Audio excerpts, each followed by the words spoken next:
Assalamualaikum warahmatullahi wabarakatuh. Perkenalkan, nama saya Nur Aprilia Minggu, nomor pokok mahasiswa 2235 itu 551605. Ruang kelas Inovasi dan Teknologi Ruang 02 dengan dosen pengampu Bu Eva Fadila SIP MA. Di sini saya ingin membuat video untuk memenuhi tugas 1, di mana dari resumen pelajaran yang sudah dikasih dari materi 2, materi 3, 4, dan seterusnya.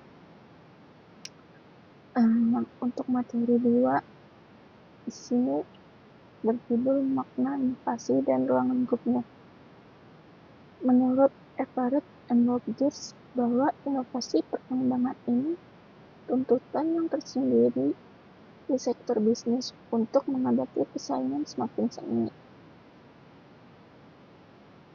Persaingan antar perusahaan yang seringkali terjadi sampai berdarah-darah dan membawa kematian bagi banyak usaha yang gagal bersaing. Adapun dua jenis inovasi. Inovasi pertama yaitu inovasi radikal, sebagai perubahan yang benar-benar baru dan sepenuhnya berbeda dari apa yang sudah ada sebelumnya, sehingga dibutuhkan untuk menggunakan pengetahuan dan teknologi yang sangat berbeda dari yang sudah ada. Intinya, inovasi radikal ini benar-benar menghasilkan produk atau jasa yang sepenuhnya baru untuk menghasilkan pengetahuan baru. 2. Inovasi inkremental berdasarkan pengetahuan yang sudah tersedia dan membawa perbaikan penting baik bagi produk, jasa maupun proses yang meskipun mengandung kadar kebaruan tertentu, tidak memutus sama sekali dan tetap ada.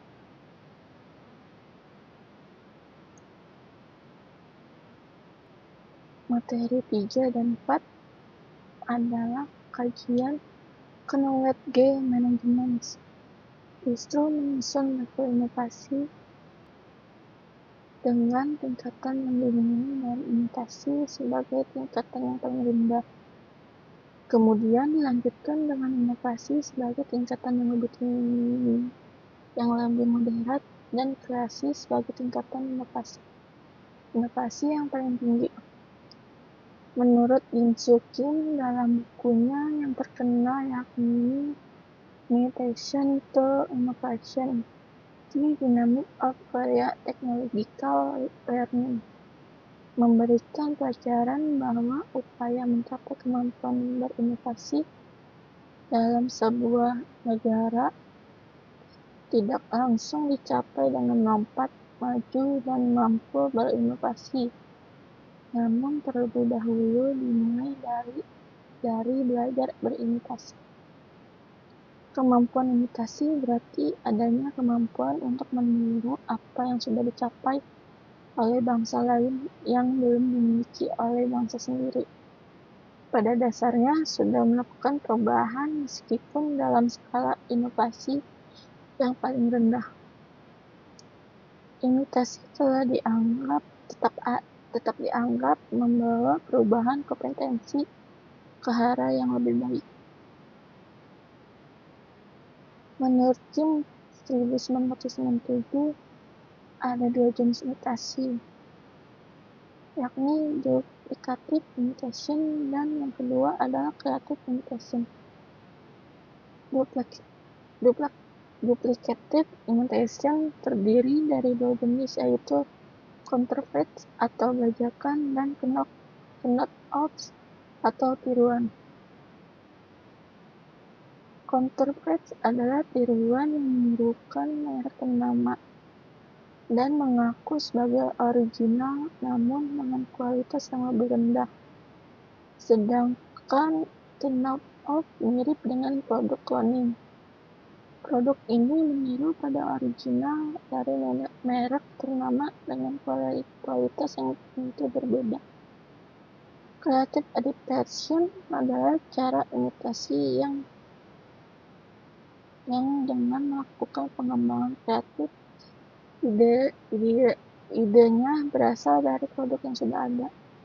Contohnya produk HP Cina pada awal tahun 2000-an lakukan pengembangan kreatif dengan model HP yang mirip dengan HP dari merek ternama seperti Nokia, namun ditambah dengan fitur baru. Materi 5 yang berjudul Inovasi Pelayanan Publik. Inovasi merupakan salah satu cara atau bahkan terobosan untuk mengatasi kemacetan dan kebuntuan organisasi di sektor publik. Arti penting pengembangan inovasi bagi organisasi sektor publik seperti inovasi pemerintahan daerah menjadi atensi yang serius. Menurut Ulum 2012/128, karakteristik dari sistem yang cenderung statis dan rigid harus mampu dikaitkan melalui budaya inovasi. Menurut Milligan dan Albury 2003, alasan sektor publik harus berinovasi yang pertama untuk merespon secara lebih efektif perubahan dalam kebutuhan dan ekspektasi publik yang terus meningkat. 2. Untuk memasukkan unsur biaya dan untuk meningkatkan efisiensi. Ketiga, untuk memperbaiki penyelenggaraan pelayanan publik. Yang keempat, untuk mengkapitalisasikan pengguna ICT secara penuh. Hal ini karena telah terbukti meningkatkan efisiensi dan efektivitas dalam penyelenggaraan pelayanan. Materi 7 yang berjudul Good Governance. Menurut Madiasmo 2004,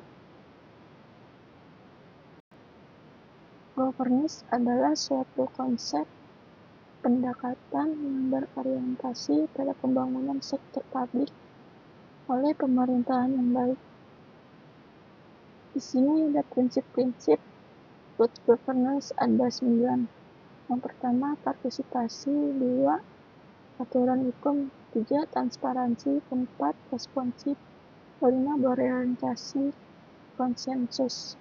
6, berkeadilan. 7, efektivitas dan efisiensi. 8, akuntabilitas. 9, bervisi strategis. Dan aktor good governance yang pertama pemerintah, kedua masyarakat sipil, yang ketiga swasta. Demikian dari saya. Assalamualaikum warahmatullahi wabarakatuh. Terima kasih Bu.